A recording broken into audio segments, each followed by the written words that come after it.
Guys একটা dead body আবিষ্কার করেছে এখানে, ঠিক আছে। নিজের সংবাদদাতা আমি। তো আজকে আছে আমাদের একটা মুখে ভাতে নিমন্ত্রণ। মিস করতে হবে না। কেমন খেলে? আমার ভালো লাগছিল না, এই হচ্ছে কথা। বলো আজকে দুপুরে কি রান্না হবে? চুপ করলে তুই। দুপুরে কি রান্না করবে? রান্না করবো না তাই, ভাত করে দিকে খাবে, করে দিচ্ছি আমি যে। আজকে আমাদের নিমন্ত্রণ আছে এই এখান থেকে। হ্যাঁ, তো আজকে আমাদের নিমন্ত্রণ আছে একটা অন্নপ্রাশনে। আদৌ আমাকে বলেছে তো? না তুই মিথ্যা মিথ্যা বলছিস, তোকে বলেছে? তোকে নিয়ে যাবো আমি। হ্যাঁ, অত ভালো ভালো লাগা বেরিয়ে যাবে। বল। দেখ দেখ, টাকা ঢুকেছে না লক্ষ্মীর ভান্ডার? লক্ষ্মী ভান্ডারের টাকা কি ঢুকেছে? ভেঙেই যাবে, দিয়ে কি করবি তুই? এমনিতে তো রকম কিছু হচ্ছে না। লক্ষ্মী ভান্ডারের টাকা কি ঢুকেছে মা? ঢুকে গেছে, আশা করি 11 তারিখ ঢুকবে। বিনা কারণে তো গ্যাস নষ্ট করছে। বিনা কারণে ওই যে বড় লোকের ব্যাপার, গ্যাস নষ্ট করছে।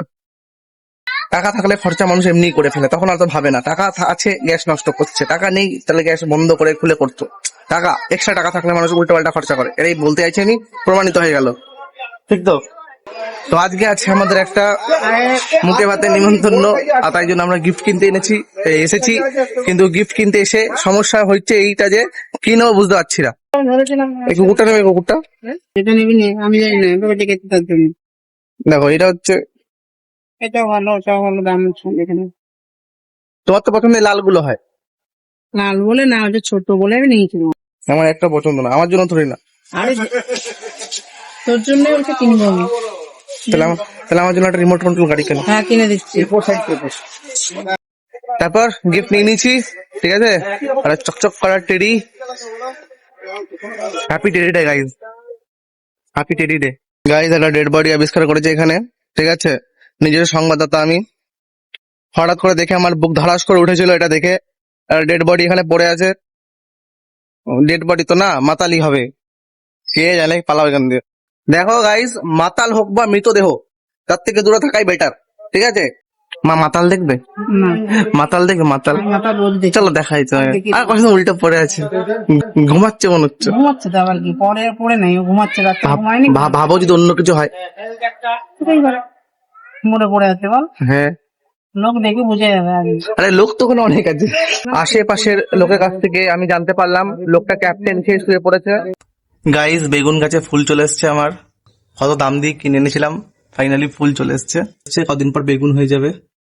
টমেটো গাছেও ফুল হয়ে গেছে, লঙ্কা গাছেও চলে এসছে কুড়ি।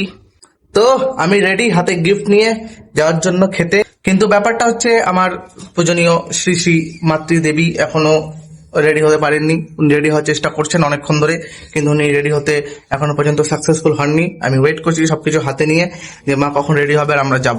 তো অতি কষ্টে মা আমার রেডি হতে পেরেছে, আর ফাইনালি আমরা ঘর থেকে বেরোতে পেরেছি। আর আগের দিন শ্রাদ্ধ খেতে যেখানে গেছিলাম, সেই একই লোকেশনে আজকের অন্নপ্রাশন, ঠিক আছে। আমি তো ভাবলাম একই ড্রেস পরে চলে যাই, মা বললো না ওইটা পরবি না, অন্য পর। পোকা বসতে বলেছে। ঠিক আছে, হলুদ পর। ঠিক আছে, ওর নাম হলুদ। চলো যাওয়া যাক, আজকে ব্লগ করা যাবে। আগের দিন করা যায়নি, আগের দিন শ্রাদ্ধ বাড়ি ছিল।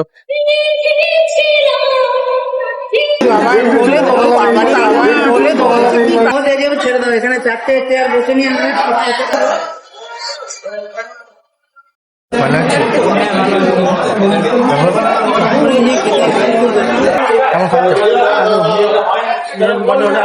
আমাকে ভাত দিয়েছে, ডাল দিতে বলে গেছে। খাওয়া দাওয়া শেষ, হাতে আইসক্রিম নিয়ে চলে এসেছি।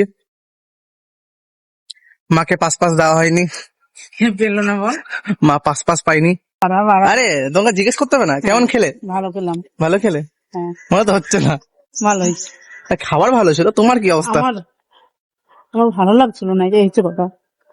শরীর খারাপ লাগছে? হ্যাঁ। আইডাই খেয়ে নিচ্ছ? না, আমার তো খেয়ে ভালোই লাগলো, ঠিক আছে। পমফ্রেট, কাতলা, ঠিক আছে। আরো 2-1টা কাতলা দিলে ভালো হতো, 1 পিস দিল কাতলা, কেয়ার করা যাবে।